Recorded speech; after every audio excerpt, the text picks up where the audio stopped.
Welcome to the developers meeting on Sunday, the 2nd of July. I have to look it up.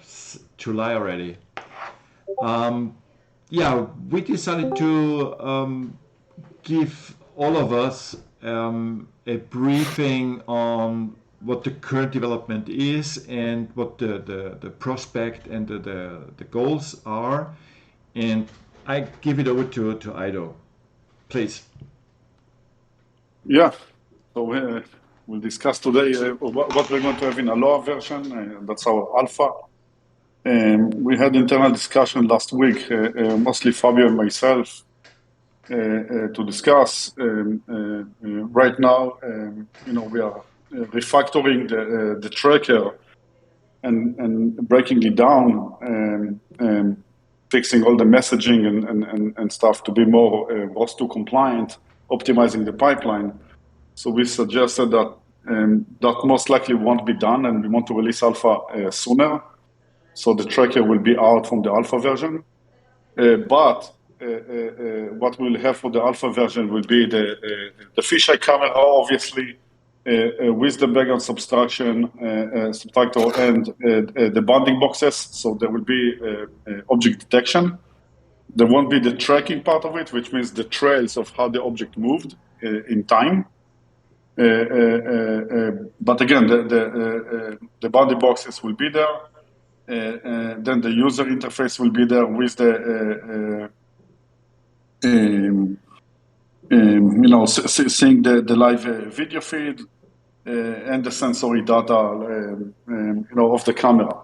So like the exposure, and all the settings will be there as well. And that's what we will have for the alpha version. Right after that, we will work towards adding a recorder and playback. It will be a very fast one. We'll use something from open source before we develop our own. So people can start, playing with recording. We will try to do some automatic recording based on detection, but it will be minimal to start. So that summarized kind of alpha version. Mm-hmm. Another important thing around alpha, it will be based on the Ubuntu work that Fabio has been doing. Mm-hmm. And we will try to strip down as much of the development tools that we are using, but most likely we will not do a very good job to start. So it will be, there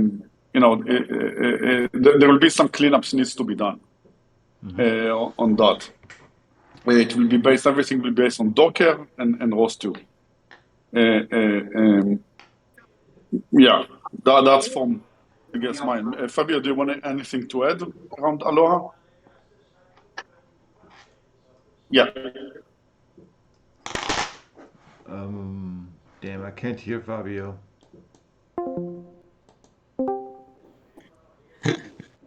Fabio, I can hear. Yeah. You hear me now? Yes, go ahead. Sorry, I switched to the Pi, so I could show some things here. That's about it, and we just have to figure out a couple more stuff, everything that's to settle on all the development that and tools and libraries that you'll be using. Then we'll like streamline it as much as we can and decide of a couple things, and that's it. That's it for the Aloha version. So I totally agree, Fido. If you are going to focus on the tracker and everything, so it will be a huge effort. The tracker itself, it's a deep hole to dive in.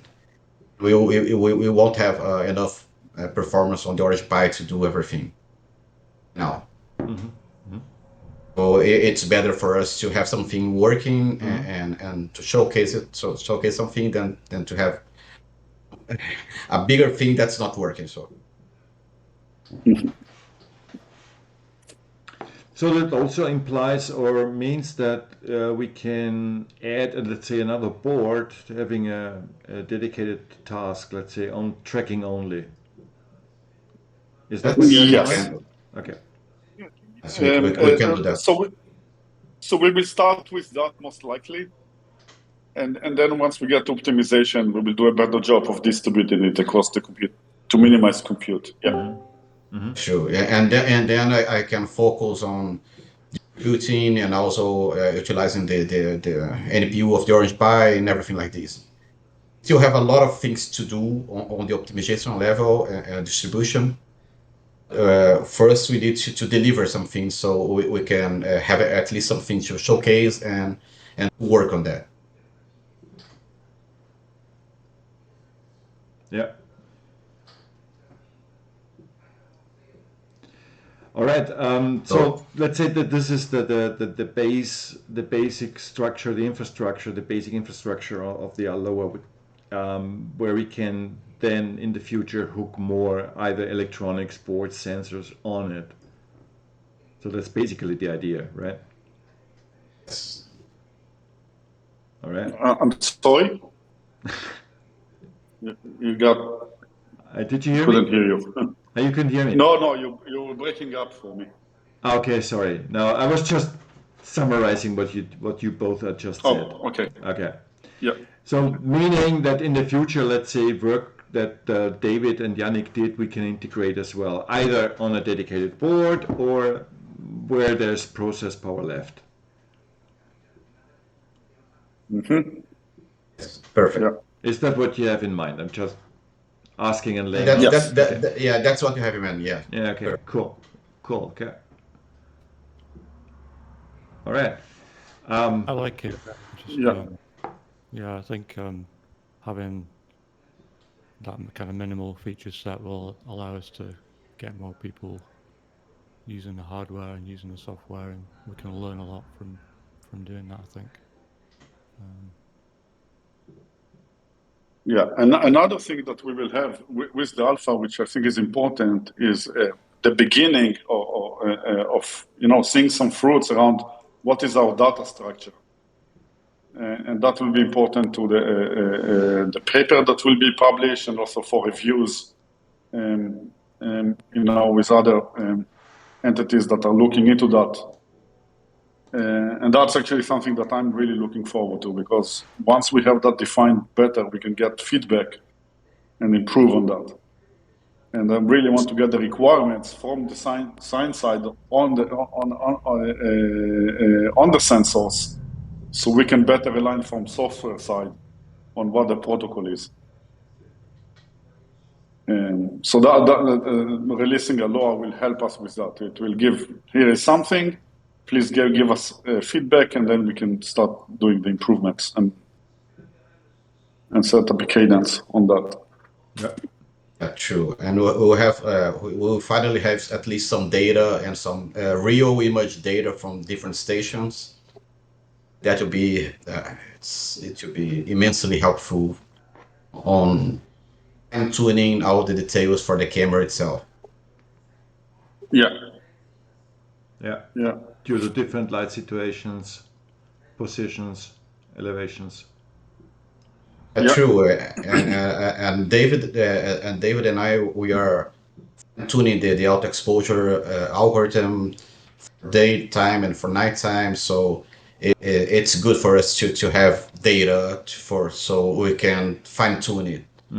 Right now, we only have the only camera that's outside is the Aussie Joe's one. I have to connect there and try some things and try some parameters. So it will be very helpful if you can have an outside camera, so we can really try the auto exposure algorithm and things like this on a better way. Yeah. And anyone else wants to speak about Aloha? Maybe from hardware side or?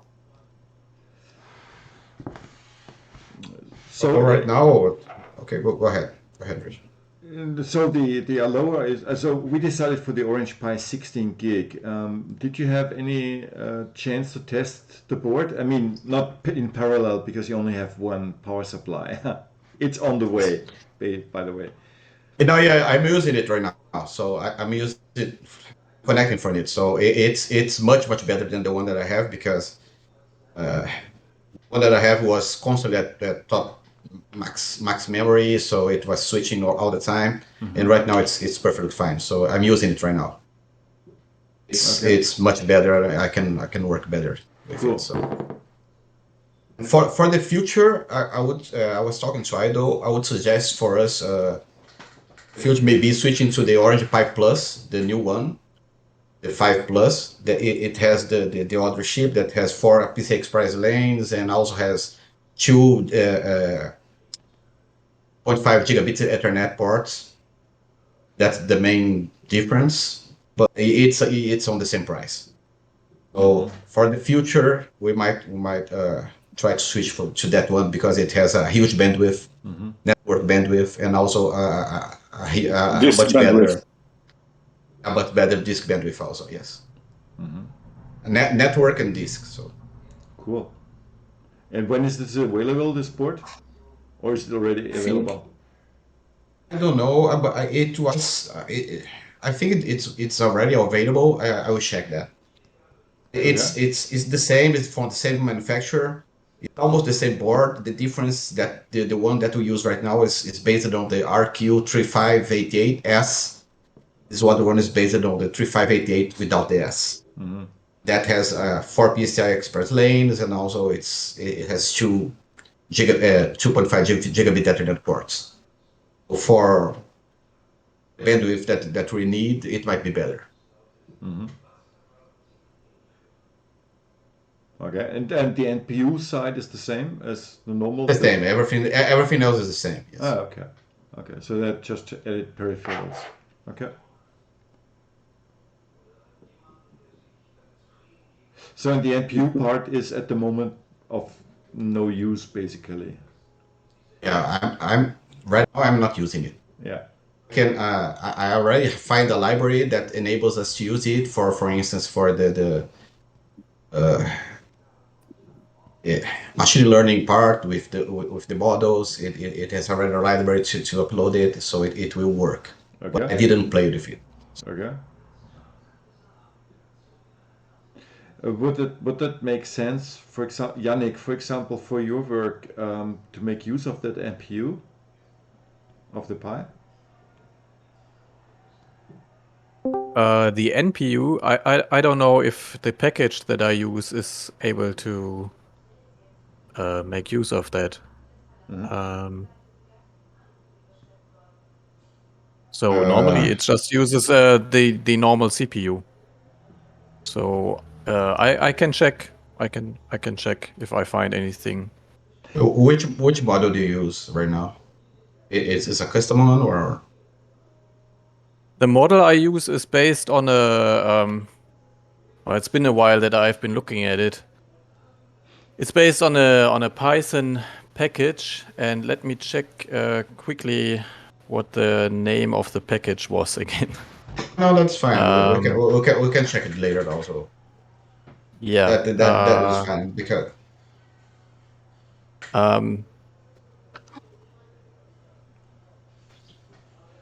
Yeah, let me check.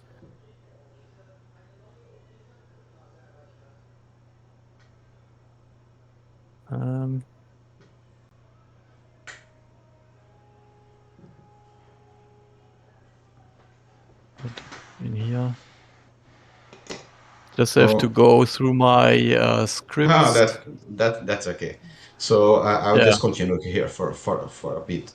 So that's are my thoughts on the hardware level. So we could use the NPU that we are not using right now. We still have a lot of ways to optimize. We still have to optimize the whole pipeline of the ROS to nodes and to optimize the quality of service and everything. So we can have us. It's called SK time. SK time. Okay. That's the name of the package. It's a Python package, and by the way, it also is implemented in C++. Okay, great. So, yeah. So I can just the package in C++ and put it on our Sky360 lib. We can use it everywhere. I'll talk with you later. Okay. Cool. Nice. at least we can make use of the C++ in direct connection with ROS and C++. So that's great. Yeah. Want to talk about hardware, or can I switch to software right now? So No, go ahead, Fabio. No, okay, go. Go. yeah. So a little bit about hardware. Like I'd like to evaluate the other board also. I forgot the name of it. Give me 1 second. The Rock 5, which has the same chip as the Orange Pi. The main difference is that it has the main chip of the Orange Pi Plus, the 3588 without the S. No, Yes. so the Rock 5A is similar. The difference is that they already support, the 6.3, 6.4 kernel, and that's huge. Okay. For the NixOS work. Okay. It gives us huge benefits. Now, the Orange Pi, now they're still not releasing the source for the kernel, and it's starting to be like a bit annoying. But I guess we'll wait a few months of that, we'll continue and see, and then in parallel start to look, sideways on another board that has a new kernel. Now, here I want to discuss actually, let me backtrack a bit, because the end goal, the grand vision is to have everything with NixOS. So let me kind of reiterate on why, right? Now, sorry, on NixOS there is something called NixOps. Right, and NixOps is think about it like a command line tool that allows you to basically deploy configuration to different systems. That include like your local machine, that include machine on your network, and that include machines on the cloud if you want. Okay, and it's all done via Nix configuration files. Now, what's nice about it is that, and I played with it a bit. Still not fully complete on that, and I hope Kat will be willing to help on that because she's like the DevOps expert here. But with NixOpt, it allows me to separate the physical from the logical, so I can define the fisheye camera as a logical configuration, what software it needs, what configuration it needs, and all of that.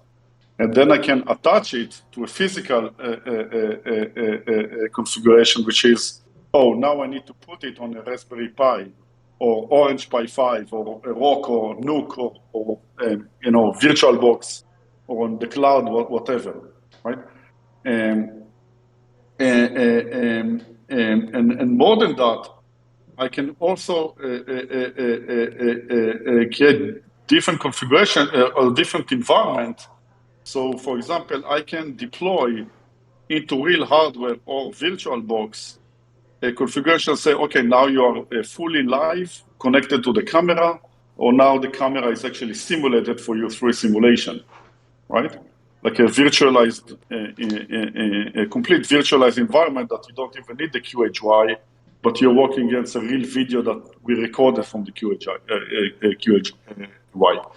So that will allow developers to actually clone our repo and just NixOpt deploy to virtual boxes, have everything working on their own like laptop or whatever without even needing all the hardware. Okay, it's quite a big effort to do that. Again, mainly because our physical boards still not fully support NixOS. But the new NixOS for Orange Pi5 runs on kernel 5.10. So Fabio, I don't know if it has the USB 3 fixes. I'll test that probably in a week or two. If it does, it's good. If not, it's not such a big deal because I already see some source code for the ROC 5 have with the newer kernel, and I see the Orange Pi open source, so I can probably try to merge these two and can contribute on that. And but that's a whole rabbit hole of kernel, kernel flex and tweaking a board.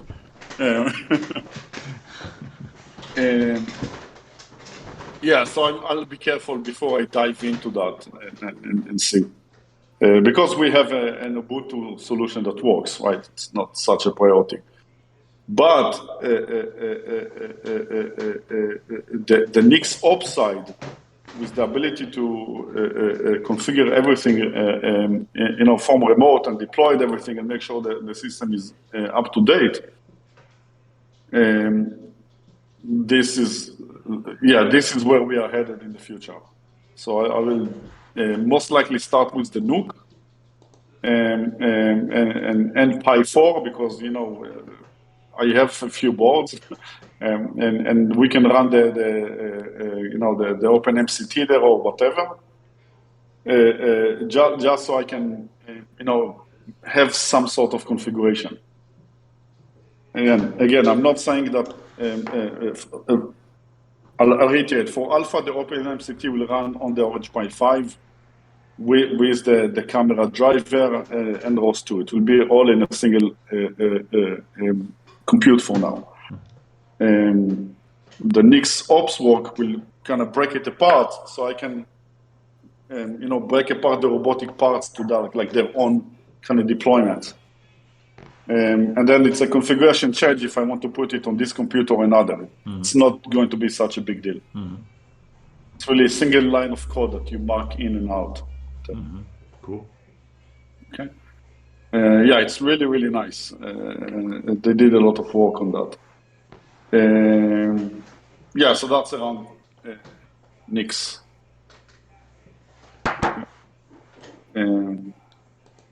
Thanks for the update. Yeah. Yes. You mentioned the ROC 5A board. Did I get that word right? Can you spell that for me? Yes.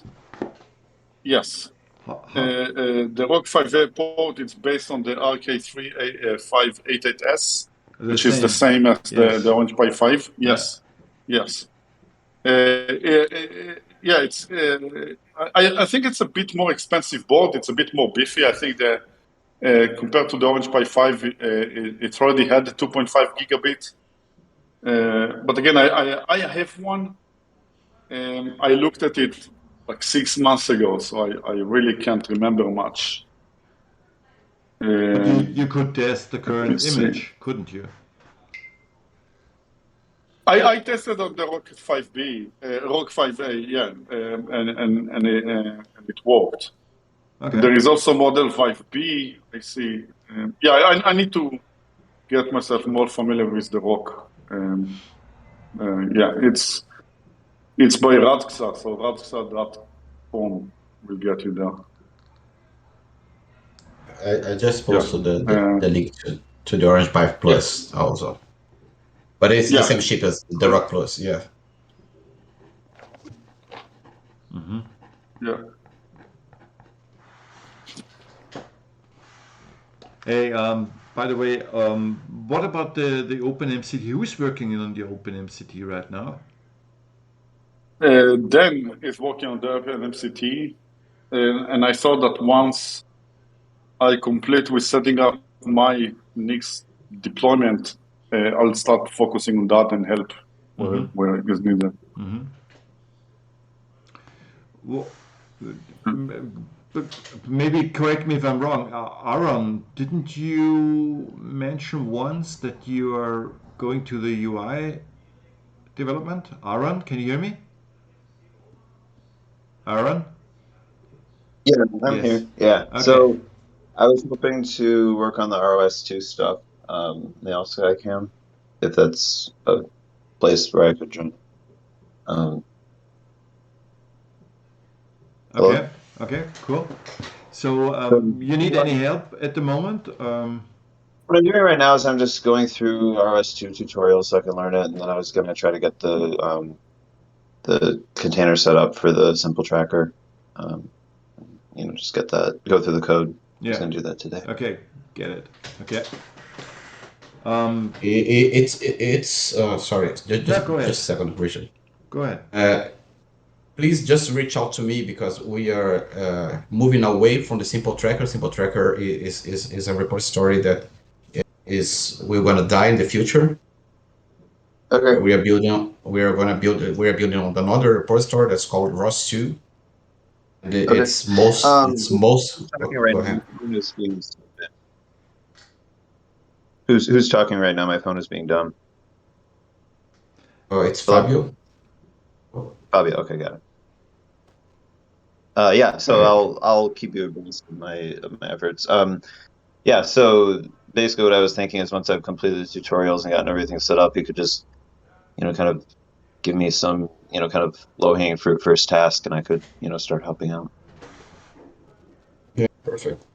I can also do a sort of a tutorial on ROS2 so far because I'm no expert, but I've been diving deep into this for the last 2 weeks. So I Okay. already built. Yeah, I already. installed it like last night, so I'm going through the tutorials online now. And I was hoping that my contribution could be, kind of the tracking software and AI stuff, essentially. All right. Cool. Okay, Aaron, whatever questions, either go to Fabio or Ido, aka Snake. Okay. All right. Excellent. Yeah, and I am keeping track of kind of the various resources I'm using to get everything set up, and I'm compiling that document I promised that I never actually put together. But just I was thinking, just kind of just kind of some sort of intro thing that would help people, kind of, just basic things like, we use VS Code to code, and just kind of go through the Docker features in it, and just kind of links to some training features for Docker. Because not everybody that contributes may not be familiar with the individual components we're using, and maybe like we could have kind of a document basically where we outline the procedures of contact Richard and attend to developers meetings, and then just kind of an intro to links to like links for documents, like the basic structure of the project, even though that is on the website, but some links in the document to highlight that, and then kind of say, well, pick your team, and then lists of team leads to contact, and then kind of basic links for onboarding procedures for each team. Yeah, I think yeah, pretty good. Just kind of like maybe a 2-3 page document. I'm starting on that. So it's kind of good. Okay, so the idea is basically to use this document and to create a kind of a web page where people can go on and do this question and answers, clicking, decision tree clicking. Okay. Is this Sure. the idea? No, this is my question to you. Was that your idea? No. So basically, just kind of something that would give them an overview of the project and how they pick a team and get onboarded, and then who they talk to for any particular topic that they want to contribute to, and where they get their first GitHub issue. Okay. And what tutorials they should look at, and kind of where the project is in terms of like the components that we have and so on. And I was thinking maybe like there was that getting started link that I got from the Dino bot. Like maybe we could refresh those links so that new people who join would get that message, and then they could actually click that link and see it and start helping out. Because like right now it links to the SkyHub site, which has apparently been dead. Sorry, I just saw it on Discord today, but I didn't get what bot is it that does this thing? It's called Dino. Like it was giving like some sort of like link to like it was like an overview. It was like an automated message that gave like an overview of like where to get started and so on. I get it. And okay. Docs.skyhub. You tested it the other day also, Richard. Asking questions, it the answer. Yeah, that's Discord. yes, that's another thing. That's ProBot that Paul was configuring the last couple of weeks. Okay. But Aaron was talking about DynoBot. DynoBot, I can recall, is one of the first bots we used, and I think it makes a welcome message, kind of something very simple. And Well, it has I to be just was configured. But thinking like Aaron, there was some way to deliver like a welcome message to people. That's all. And like I was, yeah, you know, if you're gonna, it just has to be configured correctly. Yeah, okay. right. But thanks for You know, pointing. got it. Thanks for Got pointing it. me. okay. Yeah. Because I mean, I obviously want to be helpful. I don't want to, mess up anything that's, already in progress. I just, was thinking like if we want to have this, getting started document that's given to people, that the easiest way to do it would be just kind of piggyback on whatever delivery mechanism you already have. That's what I'm saying. Absolutely. And I think what we're still lacking, Ido, is such a text that Aaron was speaking of on the GitHub on the front page. So any developer who first touches our GitHub repositories, she'll have kind of an overview. Where we were talking about this, the first intro for developers, and Aaron was exactly talking about that kind of paper. Yeah, I mean, I'm trying to start writing it right now. I've got a few paragraphs written, and I'm collecting tutorials for it right now, just kind of, and resources like from the Google Drive folders and so on, and just looking through there. That's kind of where I started. This is Keon. I'm kind of in a similar situation to you. So I'll message you on Discord. I have a couple things written down as well. Sure. If you could just give me those, and like basically what I can do is just kind of collect resources that people find, and then I can stick them in. So like Dan Lohman, I think was, had found a couple things as well. I don't know if he's on the meeting, but like I'll just kind of be the secretary gathering stuff together, and I'll just incorporate them into the document as people send them to me, if that's good. Cool. Yeah. Okay. So I'll start compiling that. I mean, I've got the meeting written already, and we'll keep fleshing it out.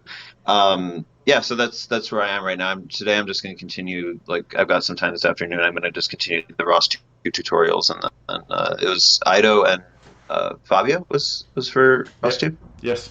Yeah. Okay, great, got it. Okay, thank you very much. This is a really exciting project, by the way, considering everything that's going on. Sure. Yeah. So, yes, Dan is also working on something that helps stationary. I'm talking for Dan now because he's not here today. His idea is now, and he's working on it, to use a 3D viewer visualization for presenting the system as it is component-wise, but also on process-wise.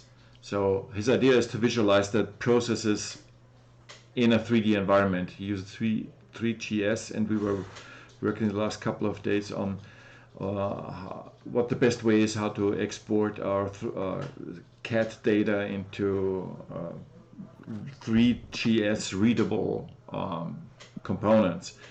And we found out that the FBX is the format to go with 3GS.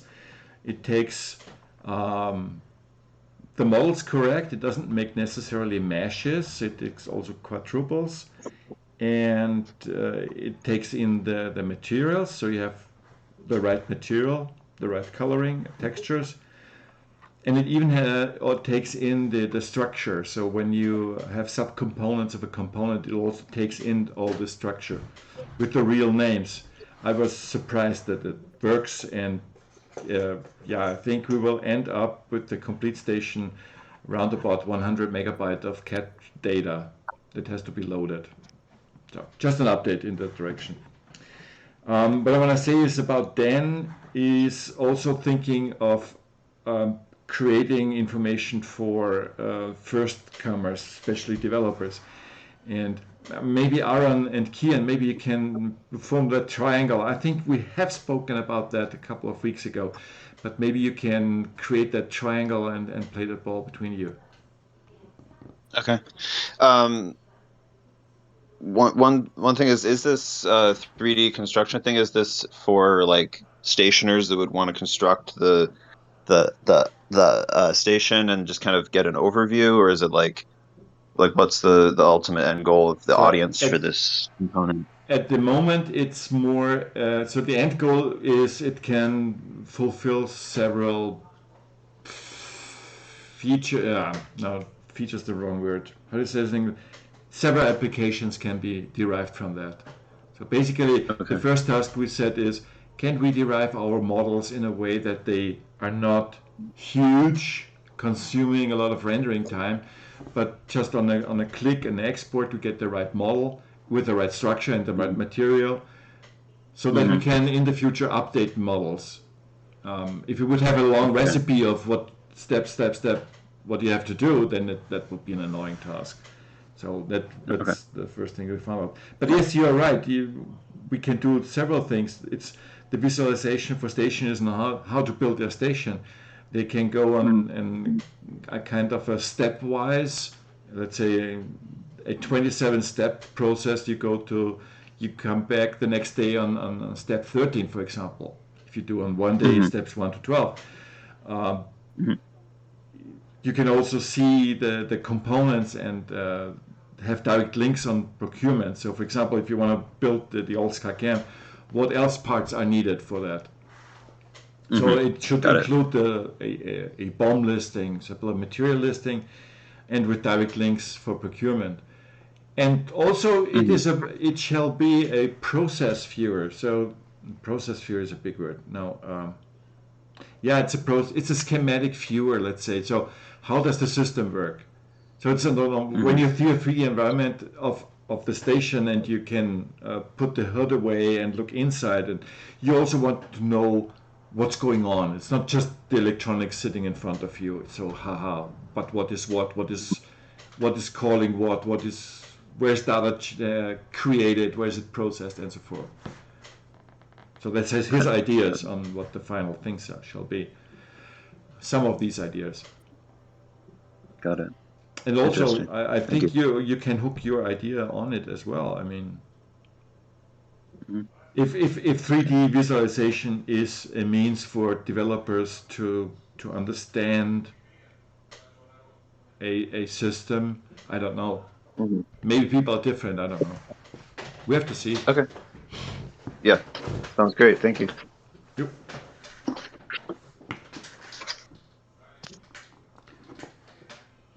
Yo. Any other topic? Someone wants to. Bojan, tell us about your current work. What are you working on right now? You're muted. Yes. Right now, working on two things. First thing, it is more important. Can I share my screen? Of course, go ahead.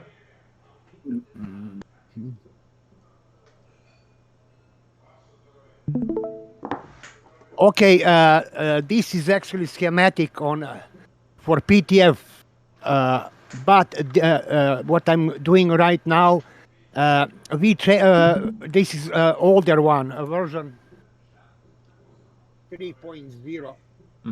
With Teamsy 3.6. Now, 2 weeks ago, we changed earlier we changed for Teamsy 4.1, and we changed to the drivers, new drivers with TMC 2130. Main difference is communication between Teamsy. So each driver is controlled by one Teamsy. So we have 3 Teamsys. We have also a temperature and humidity sensor on a board. Board should look like that. Sorry, a little slowly. Yeah. But like I said, I'm changing now to Teamsy 4.1. By the end of following week, I need to finish the new board, last version, and send to assembly and send to Christopher, for Christian, yes. Christian, to development. Also, we have changes in the encoder interface. We need the encoders must be at least 2160 ticks rotation. Yes. So this is like I think 6 ticks per degrees minimum. So I need. So I'm changing this to. Let me change.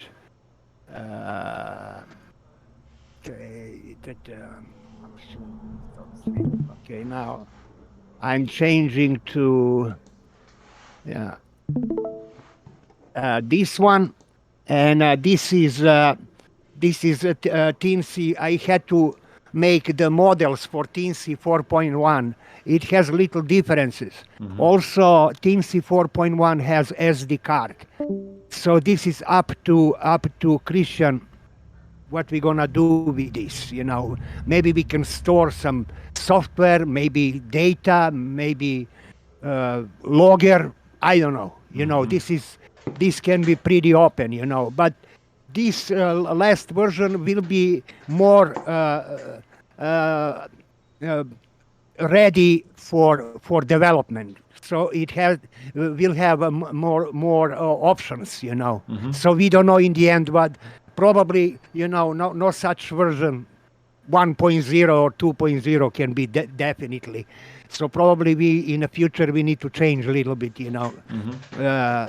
We have some kind of good idea about motors, all 3 motors for focus, pan, and tilt. And then and now also I need to add a little more power since we have the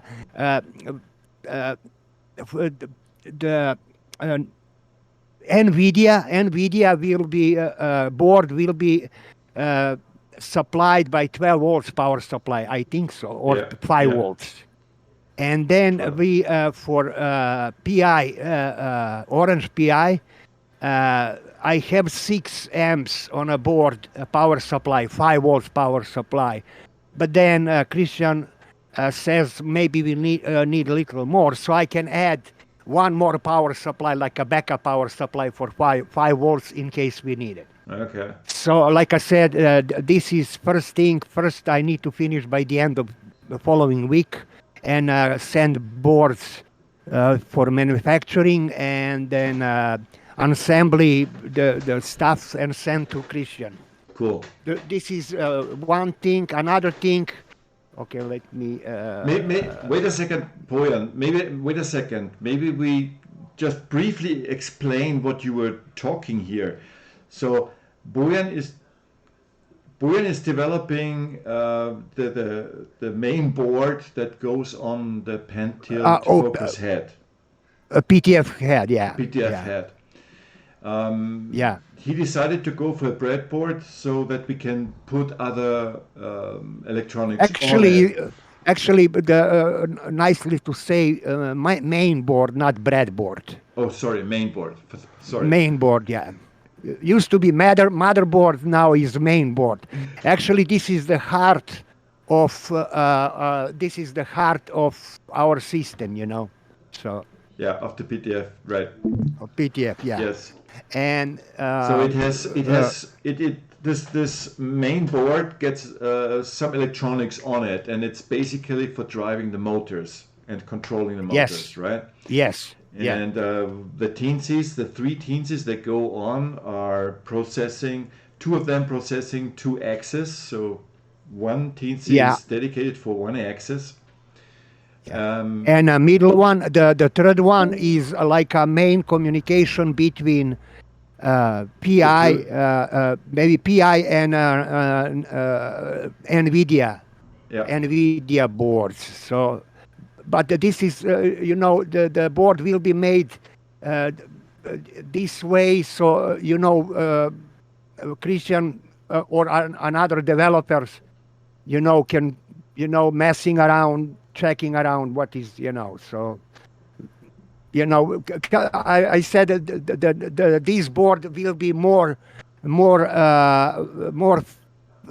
friendly with developers, Yeah. So with lots of options and stuff like that. Yeah. This is it. And then another thing I'm working on is, sorry guys, I'm not good on talking, you know. So what I'm doing right now, this is my screen. Actually, I set up a LabVIEW interface. What is my goal or our goal is to have, for example, if room temperature is 25 degrees and hot side is 35 degrees, I trying to see how long I can keep cold side on -5 degrees. So that's why on the left side, you have temperature, and a cold side, hot side, and delta T. So delta T, I need to manage like 40 degrees delta T. Temperature difference between cold side and hot side. Also, I'm measuring ambient condition. Ambient condition can be room condition, can be box condition, whatever. For now, and then on the right side, I'm going to measure power loss on a power loss on a Peltier element, one Peltier element, delta T. So goal is to keep, for how long I can keep 40 degrees difference between hot side and a cold side. And this is actually what I'm doing. Oh, okay. Let me share another screen. Okay, this is stop sharing. And this is block diagram. I'm using pretty good the loggers from NII, National Instruments. One for measuring temperature and power and current through the power supply, and another one for measuring the humidity and temperature of ambient humidity and temperature. So I'm hoping I can have this. I'm finishing attaching the K-type temperature probes on a both side, on a cold and the hot side of Peltier element. This reason why I'm using K-type, it is very fast. So this is on a surface on a cold and hot side. So this it's kind of tricky, you know. So we'll see what we can do. So we can start from there to messing around. How can we keep temperature and humidity in range? So our station and a PTF head and also dome with the all sky camera, you know, at some certain humidity level and temperature level. Depends on, you know, destination, whatever, north, south, you know. Yeah. Elevation. You know, this elevation and climate. And this is it. Yeah. Yeah. So this is two things, and then hopefully if I finish these two things, then I can go back to focus motor again and again and again. The focus motor again. Oh my God. This is pain in the ass. But, you know, so this is like a third or fourth motor, stepper motor we're changing. And this gotta be precise. I hoping the pan and tilt motor will be easy to do it. As long we do the easy, as long I can find out a way to manage focus, you know. So we'll see. Yeah. So this is about it. Cool. Great. Thanks, Bojan. Like I said, I'm not good on talking. I'm better on working. It's important. So it's not only software development. So there's hardware development as well. So that's. But you know, it is little scary because alpha almost getting done. So, you know, so I need to hurry up. You have to hurry up, right? And then the firmware version will be up to Christian, you know. I mean, I can test motors and encoders and everything, just a simple through the C++ or whatever. But then Christian need to go synchronize all these things, and then we need to add this to our, graphical user interface. So this is this is kind of long way to go. Yeah. And quite a feedback loop for software hardware refinement. Yeah, this is very important. That will be interesting in the future. That what IDO is always saying, this optimization in the future. And then implementation, ROS2 implementation. But we need to go step by step, So what you have shown us before was the let's say what was still run under the topic climate control. Yeah. So we have. But we need to change that. Yeah, we need to change that. No, yeah, it's still the meaning is still to control the climate, the interior climate. Yeah, interior climate. The problem with me, for example, for cooling, we can have just a simple 1 or 2 Peltier elements for cooling. For heating, originally I was thinking, okay, I can just switch sides to Peltier element, but this doesn't work. And probably we will have some heating elements, these silicon heating elements, maybe 3 heating elements, 1 in a PTF, 1 in a enclosure, 1 in a around the dome. But I mean, this is just we'll see how this works. Yeah. I know what you see here is the idea of controlling interior climate. Several issues. Yes. Condensation is the biggest issue. We have a lot of sensors, so humidity sensors on several places, so not only one. Temperature sensors, fans that can be controlled, Peltiers that can be controlled. Isn't that something that can actually be best controlled by a neural network, just giving it the sweet spot? So eventually, yes, because we will have a feedback, right? You're cooling something, you see the temperature drop, right? Yes, definitely. But we need to have like a 2 loops. One is temperature loop, one is humidity loop. Or maybe just by controlling temperature, we can control humidity, so. We'll see. Well, I'm thinking more simplified. We will need, for each sensor, we will need to have its own ROS node, right? And then we need to, and then we need to attach it to like a sensor, like which sensor it's observing, right? You know what? The previously I showed diagram on a LabVIEW. Why I'm doing this is a little complicated, but in order to, use Peltier element, a real good Peltier element can be very expensive, and all this system. So, but using like a cheap $10, $15 Peltier element, or like a 3 for $10.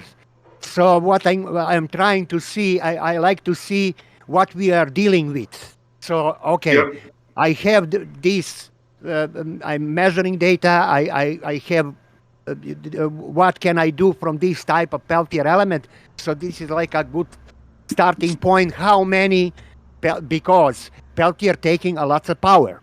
For example, can take up to 12 volts, 12 volts, 6 amp. This is probably like a 75 watts. If you're using 2 or 3, can be up to 200 watts. And this is, for example, for Texas, Arizona, or more warmer places, or Australia on a Don't summer. forget Kansas. Yeah, Kansas, especially Kansas. Especially Kansas. Kansas is crazy. Yeah, and then we need to make sure that we can have this kind of power, because lots of power to keep Peltier element cold. And this is one issue, but and then we have just the one power supply. And this power supply need to be stable for our electronics. On top of that, we need to have enough power for Peltier elements. So this is kind of tricky part. Yeah. One step at a time. One step at a time, right. Yeah. But it's good that you already started with your experiments. Yeah. I mean, you started a year ago, basically. No, I started. I was experimenting like 3-4 times, but I didn't have really feel how this works. So I said, no, let's do on a right way. So But I like to see, right now, Joe is kind of doing, everything kind of his own way and hacky. But he integrated already some temperature sensor, humidity sensor, and all of that. Mm-hmm. And I was thinking, if we have those defined, it will be good like to order them, so we can integrate them into ROS 2. Yeah. Okay, and then have them visualize on OpenMCT, so we can see the data. Yeah, I like to have on a GUI. For example, tab or page with all temperature data, like but also very important, we need to have station, weather station outside and inside the weather station outside the enclosure, and also humidity and temperature sensor inside enclosure. And this is so we can have data from both. But again, let's start with which sensors we need. Let's start integrating, because once we have that integrate, we can put 10 of them. Doesn't really matter. It does matter. You talking about sensors or Peltier elements? No, I'm speaking from the software side.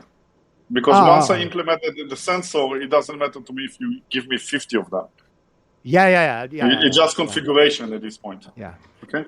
But anyway, whatever I'm doing I'm going to also try to control through the LabVIEW, but also LabVIEW allow me to export code in a C++.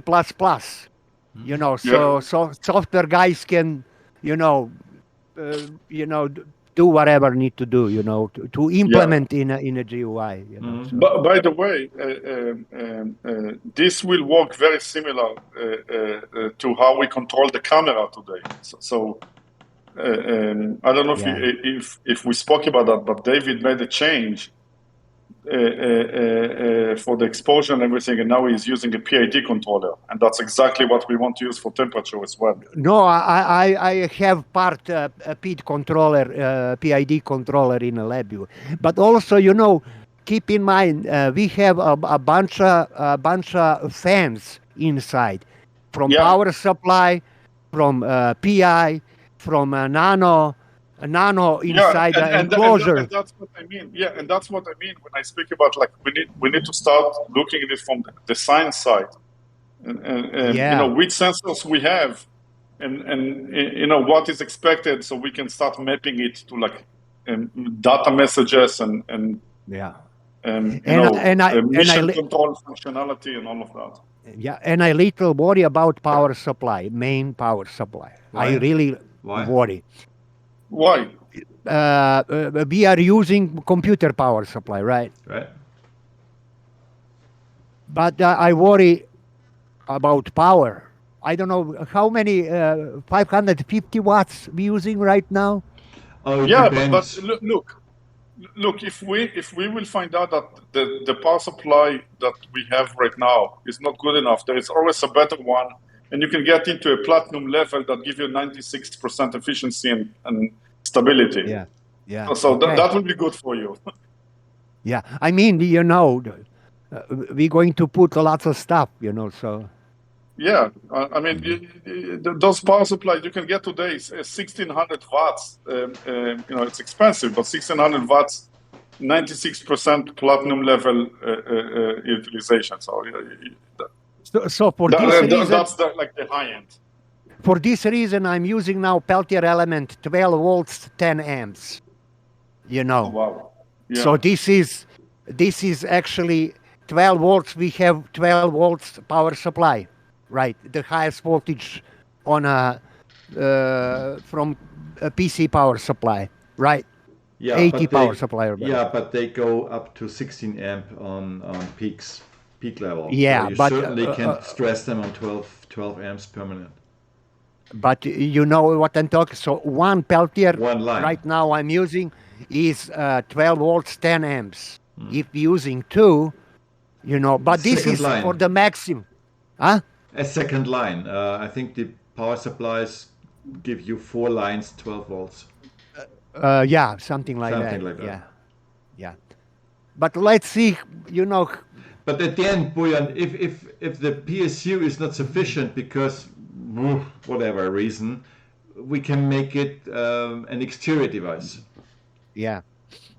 Okay. This and also we still have possible. stepper motors. Not three. One is very small, but two big motors in a PTF head. So. Oh yeah. Yeah. So this is consumption. Yeah.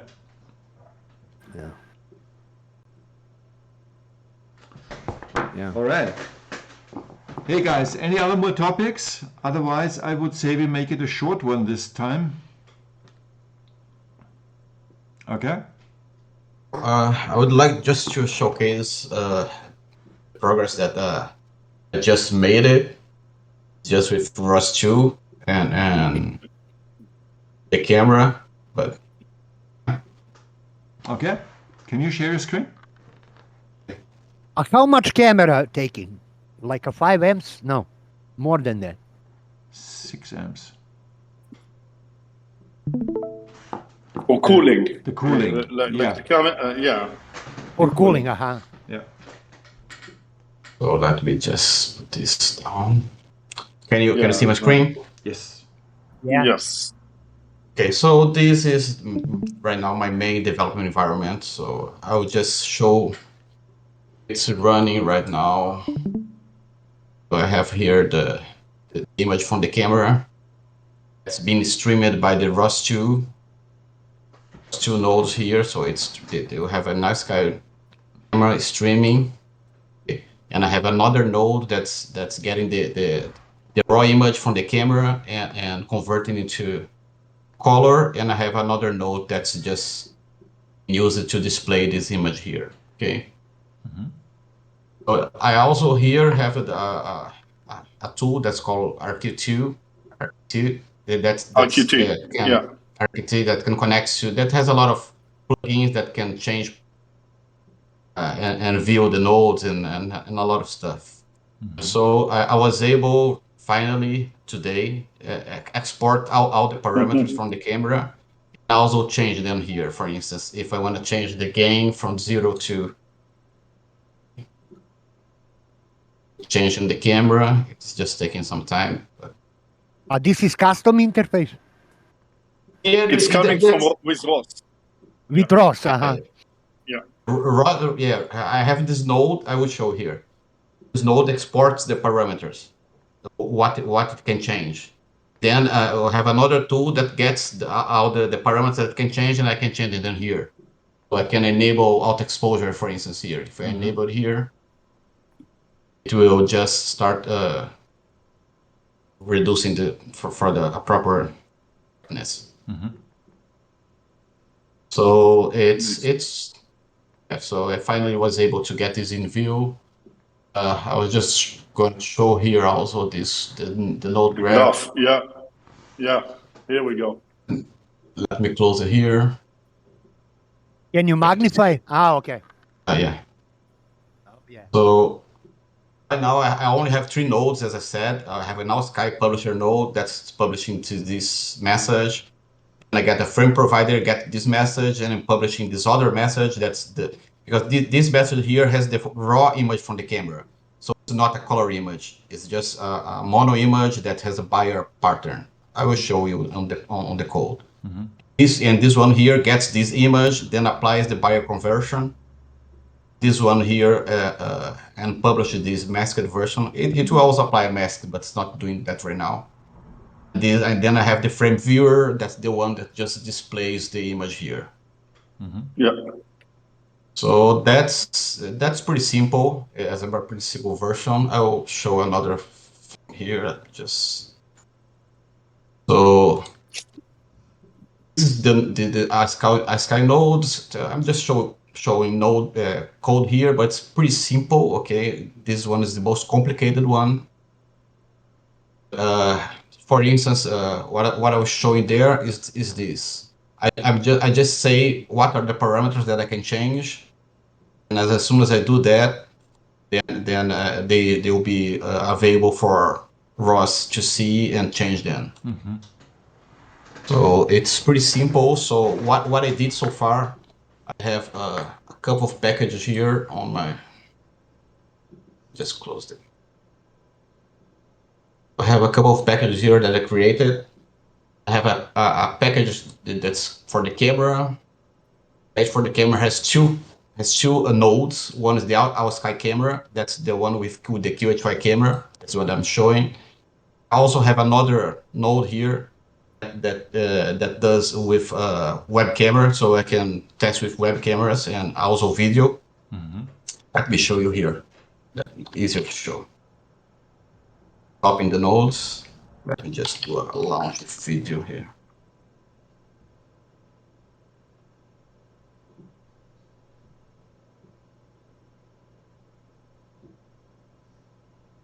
So I have the video with the bounding boxes. This is from the video view. Mm-hmm. Yeah, that's from the video streaming. So if I go to here on the Arc2, for instance, if I go to introspection, sorry. You see that now, now it's a little bit more complex. Mm-hmm. I have the web camera publisher node that gets the video, then it goes to publish this goes to two different nodes, background subtractor node and the frame provider node, and then so it's right now the background subtractor is also running and so here we have this viewer node. That's the viewer node that's both the image and also the bounding boxes from the background subtractor and shows them here. Mm-hmm. I created this viewer node that can also change the see if it works. This bounding box has some info on it? No, right now, no. It's just bounding boxes. I was trying to show here. I think it might have crashed because I can switch between two different messages. Instead of using the mask one for this, I can also show the output from the background subtractor. Okay. I don't know. I don't know what happened. If no, should have just stopping here.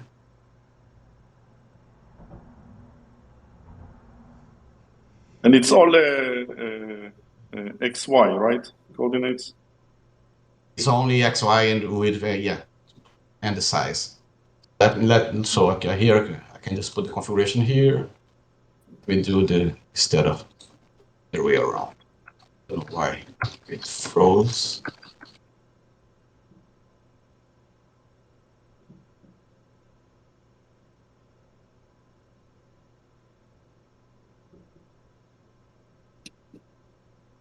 So, and this whole environment, it's very easy to set up. You just have to download you have to clone the repository, and as soon as you enter with VS Code, and you switch to dev container, and it's just this: do a build, launch, it will run. Mm-hmm. So it's Nice. This is the output from the background subtractor, the video. So it's just showing the difference between the frames.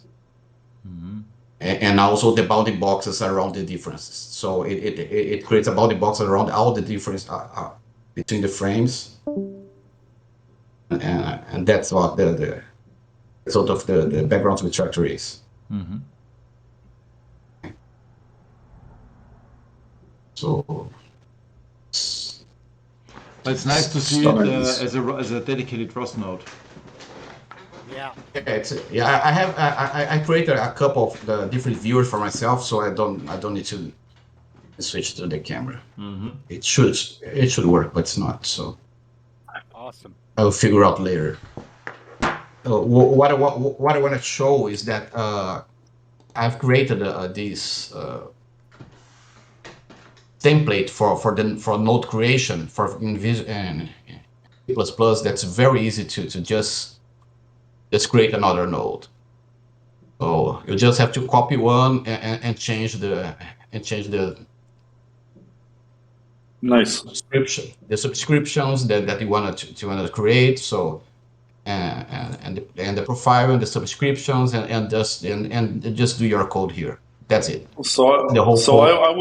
I would remove the reliable policy. You don't want that. Yeah, true. I was just trying. I was testing with a different. Oh, okay. different configurations, but yeah, true. I will change some of the codes there. I'm just testing with a lot of different configurations to try just to see if I could make it faster, or I forgot to remove it. It's very easy to just create another node. The amount of code is minimal. Just have to inherit from this parameter node here, and set your and do a couple of things that I can explain. It's very easy to just create another node and another code or another top or entirely package. It's pretty simple right now because I've created all the dependencies and everything that's already set up on the code. So Yep. now it's just copy paste and change the names. So and do the part of your code that you want. Cool. So and that's it. So what I want to showcase here is that this whole environment here that I'm doing is I have nothing configured on my Orange Pi itself. Everything is on the dev container. So it uses a Docker file that's coming from our humble dev that's our Sky 360, and then just some things here, and then everything, all the dependencies is already installed on the Docker file. So you don't have to install anything else on your Orange Pi itself. You just have to download the code, to clone the code, and just build and run. It's working. It runs with a web camera. Let's see if the web camera is running because I was changing so many things today.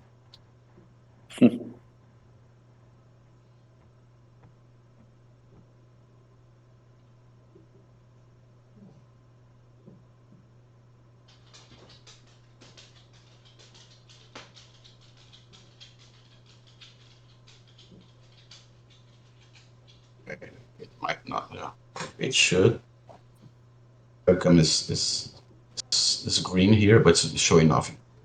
I was playing with the parameters and setting up everything, so I still have to fix this. I'll make it. I will just commit as soon as everything's working. I will commit, and so we'll have a. If you don't have the QHY, you can play with your webcam, and just create just test it the way you want. So that's it. Cool. Awesome. Good stuff. Great work, Fabio. Oh, no, let me just show another thing. Sorry. Let me share again. Okay.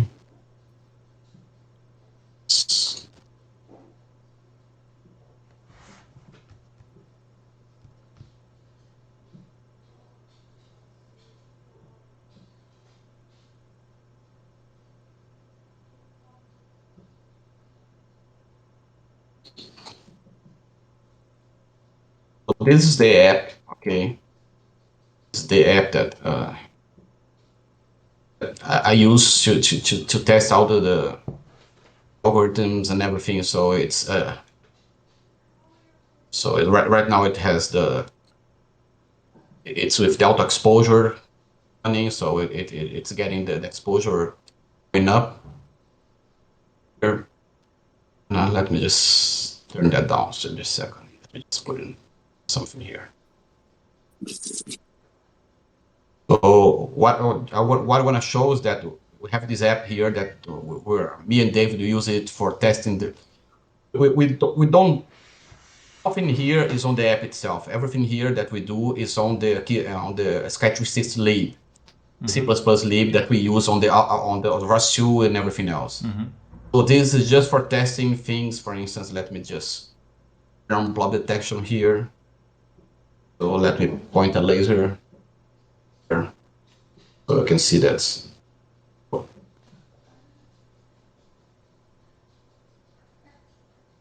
It's not getting the boundary box. That's mostly the problem. Let's display the background subtractor.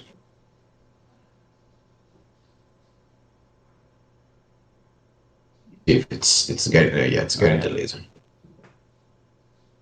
It's getting the laser. Yeah, it should be. Yeah, it's displaying.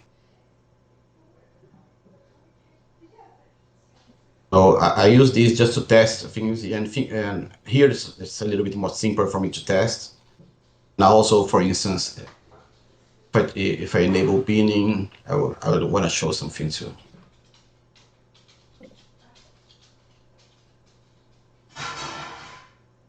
Okay, that's much better. So you can see here on the boxes for the. Also, I'm testing here. For instance, I can do the stacking thing and just reduce the exposure. What? Yeah. So I'm doing the stacking, but look what happened here. So it gets a trail because it stacks. Yeah. And it's just like this. Nice. So I use these mostly to test all the algorithms that we are doing, me and David. And also we can change the parameters for the stacking. For instance, we can stack more.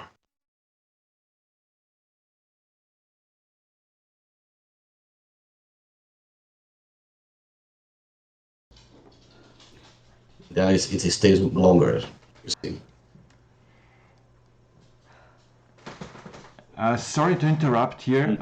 Ido, I have to go out for 10 minutes. Can you take over, please? Yes. Okay, great, thanks. I mean, we will wrap it after this demo, so it's fine. Okay. Yeah, let me start the stacking, and just one last thing here. It's also another histogram equalization that I did. That just gets. Let me show the histogram here.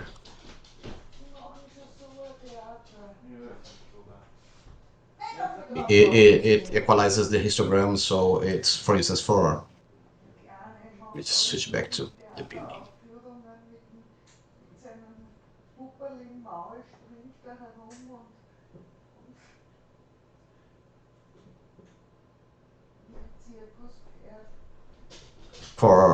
I'm testing from other camera outside. It greatly improves everything. So the image itself, it's much more. It increases the contrast and the histogram of the image. It stretches the histogram, so it can have a much better image of overall image of the differences and things like this. And so that's it. I just want to showcase that we have. I can play with these parameters here. That's how it should work. The ROS2 also blob detection hand here, so it should work. But with the camera, I have to tune. I have to fine tune the background subtractor because sometimes it's not getting everything correctly. It's just parameters. I have to play with them. Hey Fabio, I have a question. Sure.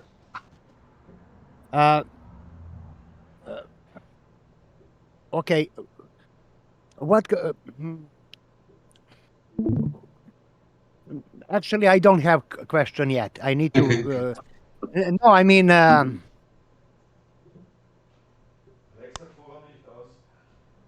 not yet. Okay.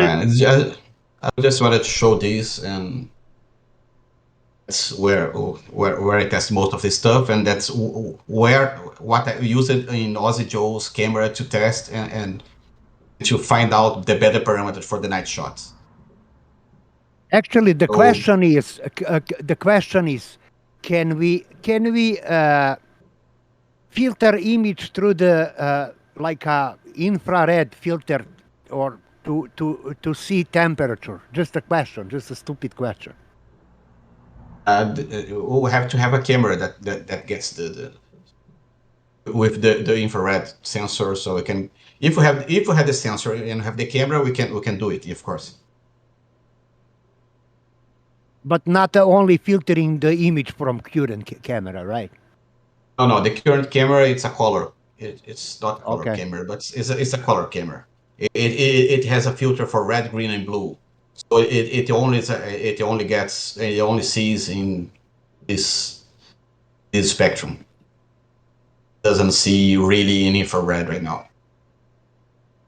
My understanding, this camera have a DSP, digital signal processing. Yeah, it's right? internal on the, yeah, sure, yeah. It has a DSP internal, yeah. Yeah, it does have some IR because of the high dynamic range, but not too much. Yeah, it has some, but it's very borderline infrared, and it's mostly filtered by the biopattern, the biofilter that's in front of the sensor. Yeah, I mean this is MOSFET sensor, right? That's probably that's a sensor. That's the most sensor, and it has a filter. It has a filter that's. Let me show here. Let me just find the. Sorry, I bother you. Just no. That's okay. Just thinking. Let me just.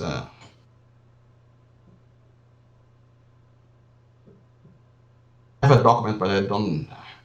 I was just going to show here what the biopattern is, so it's easier for everyone to understand. Just stop the second.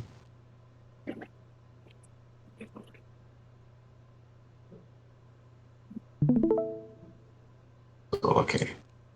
Can you all see my screen? Yeah. Yeah. So that's how a biopattern filter works. Okay. Over here we have the sensor, and on top of the sensor we have this filter. For green, red, and blue. Exactly. So each pixel is not a color pixel. Each pixel only gets one color. Pixel only gets blue. This pixel only gets red. This pixel only red. This one just green. That's how a biopattern works. So for color cameras, usually we have this filter in front of it. So what happens is that it only passes this spectrum. Particular color, yeah. Yes. So for color camera, we have a very limited infrared because of this filter in front of the camera. That's exactly what it's showing here, but it's only works like this. And then we have this biopattern here. So we know how this pattern is. So it's blue, green, blah blah blah, and then we get these 4 pixels here, and we convert these to 1 pixel. Oh, so here. this is why DSP doing. Yes. Okay, I got it. Okay. So the image is like this. Then we apply the biopattern because you know which one is green, which one is red, and then it gets the color image. It's clear. Okay. Yeah. If this was the M version, the mono version, then it will not have any filter in front of the sensor, and we will have a much broader spectrum available for the sensor itself, but it will be a mono. Okay. but that's how it works. Okay, how, I got it. Thanks for the that's how, explanation. yeah, no, that's good because I don't know if everyone knows this, and it's important for everyone to understand how this sensor works and the limitations of it. So for I didn't instance, know. I didn't know how is made it. I was thinking without any filter, you know. No, But now because this is not a really, it's not really a color color sensor. The sensor is mono. It just gets the amount of photons. What happens is that we have this filter in front, and it only lets pass the right color. So in the end, we will just mix them together and get the color image. so MOS sensor is not really color. No, it's not. Now, okay. They get color because of the filters. Yes. Yeah, I got Yes. it. I got it. And then, since DSP knows how this pattern, green, blue, and red pattern works, how his position, he building the color image. No. Yeah. The DSP doesn't do that. We do that in code. Yeah, we can do that. We can do that there also. Okay, we can do that on the camera itself. Yes. That's not very useful. Yeah, we can do that on the camera, and the camera has this mode of it does the conversion and sends us the color image.